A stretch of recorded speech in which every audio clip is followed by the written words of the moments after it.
Ligji për mbrojtjen nga duhani të martën do të shqyrtohet në seancë qeveritare, ndërsa do të hyjë në fuqi menjëherë pasi të miratohet nga deputetët. Megjithatë, hotelierëve u është dhënë afat prej një viti për t'i përshtatur objektet e tyre.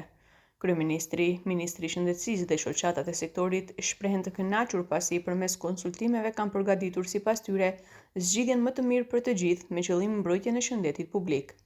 Kryeministri Hristijan Mickovski paralajmëroi kontrolle të rrepta inspektuese në të gjithë territorin e vendit. Нема да има повластени региони, градови, населени места и така натаму, каде што ќе нема да се почитува законот и за ова јас ви гарантирам и тука ќе нема никаков пардон. Нема да има повластени. Ако некој мисли дека ќе биде повластен, па бил близок со овој, бил близок со оној, па нема да го почитува законот, па него немале да го фатат и слично, се лаже.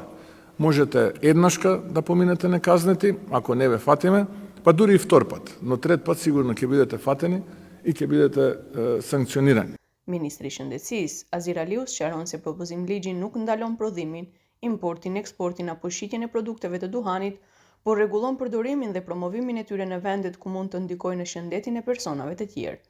Sipas tij, zgjidhja e parashikon rregulla më të qarta për hapësirat e mbyllura, terrasat, reklamimin, promovimin, mbikëqyrjen dhe mbrojtjen e fëmijëve. Tutунот е поврзан со, за жал, кај нас со 3600 смртни случаеви годишно, односно околу 13% од сите смртни случаеви во државата. Економската загуба за проценување се проценува на 38 милиарди денари во државата, односно над 600 милиони евра годишно, што представува околу 5,16% од бруто домашниот производ кој што се третираат овие граѓани. Меѓу младите на возраст од 13 до 15 години имаме 13,6% граѓани кои што користат тутунски или никотински производи во државата. Sipas ministrit, shqetësues mbetet fakti se 73% e të rinjve duhanpirës, pavarësisht moshës së tyre, asnjëherë nuk janë penguar të blejnë cigare. Ai tha se kjo tregon se bëhet fjalë për një çështje të shëndetit publik, mbrojtjes së fëmijëve, mbrojtjes së jo duhanpirësve, mbrojtjes së punëtorëve dhe krijimit të rregullave të qarta në hapësirat publike.